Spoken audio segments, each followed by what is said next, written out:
Aniya si Rosas Pandan, ikan pa'y taong sa kabutiran. Kaninyo nagkikuban-uban, nga magsaulog sa atong kalinawan.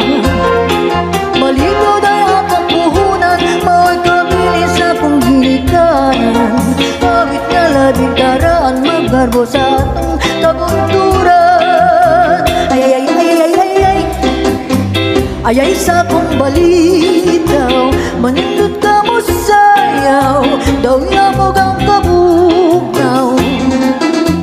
Tigadong, tigadong, tigadong, ang tao na sabsidodo, nagtanaw, kaminday, nagtabi sayang lawa. Ay, ay, ay, ay,